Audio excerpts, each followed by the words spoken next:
여러분 안녕하십니까? 나눔과 배려를 실천하는 복지TV 전북방송이 10월 17일 목요일에 보내드리는 이슈 브리핑 전북입니다. 전주의 한 대학교 앞에서 전북교총과 전북교사노조 간부가 릴레이 1인 시위를 나흘째 벌이고 있습니다. 손 팻말에는 교육을 붕괴시키는 교육 종사자 비교수를 규탄한다고 적혀 있습니다.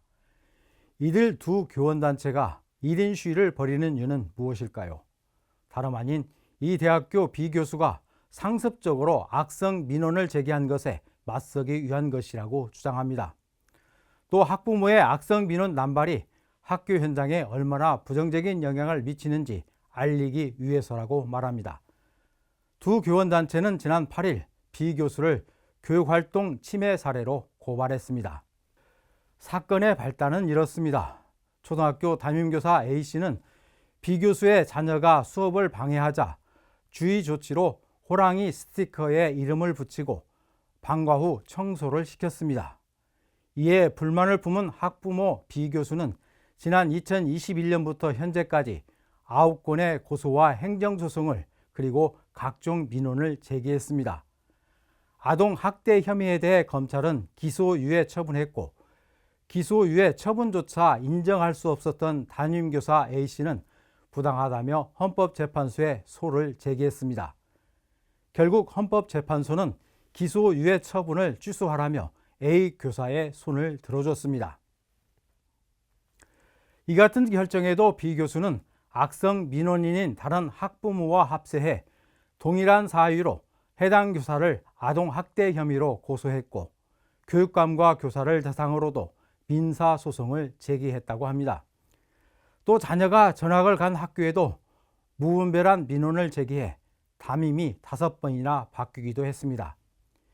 이들 교원단체의 주장이 사실이라면 정말 심각한 문제가 아닐 수 없습니다. 민원을 제기한 B 교수는 자신도 교단에서 학생들을 가르치는 입장에 있기 때문입니다. 교육 현장에서 학생들을 지도하면서 그 누구보다도 교사들의 심정을 잘 알 것입니다. 그리고 담임 교사와의 면담 등을 통해 얼마든지 문제를 풀어갈 수 있다는 판단을 할 수 있는 위치에 있는 사람입니다. 해당 담임 교사는 B 교수의 자녀가 다른 학생들의 학습을 방해해서 규정에 따라 조치를 취했습니다. 다른 학생에게 피해를 준 행동을 바로잡기 위해 교육적 제재를 가하는 것은 너무나도 당연합니다. 또 학생의 잘못된 행동을 바로잡고 올바른 방향으로 나아가게 하는 것이 교육의 목적이고 학교와 교사가 존재하는 이유일 것입니다. 특히 해당 담임 교사가 헌법재판소에서 기소유예 처분까지 받은 상황에서 교사를 아동학대 혐의로 고소하는 행위는 교사 괴롭히기에 다름 아니고 교육자로서의 자질마저 의심케 합니다. 교원단체들은 B 교수의 무분별한 민원 제기로 인해 교사들의 영혼이 타들어가고 있다고 하소연합니다. 어린 학생들이 피해를 보고 있다고 말합니다. 정당한 생활 지도에도 교사가 오히려 아동학대 가해자로 몰려 신고당하는 일이 일상이 돼버린 교육 현장이 그저 안타깝기만 합니다. 교사의 교육을 학생과 학부모가 온전히 믿어줘야 교사들도 적극적으로 학생을 위하는 교육을 할 수 있는 건 너무나 당연합니다. 흔히들 교육은 백년지 대계이고 자녀는 부모의 그림자를 보고 자란다는 말을 합니다. B 교수의 제자들이 무엇을 보고 배울지 궁금합니다. 내 자식이 귀하면 남의 집 자식 귀한 줄도 알아야 합니다. 정당한 교육적 조치에 대해 무분별하게 민원을 제기하고 아동학대로 고소하는 행위가 과연 교육의 본질에 맞는 것인지, 같은 교육자로서 올바른 행동인지 가슴에 손을 얹고 생각해 봤으면 합니다.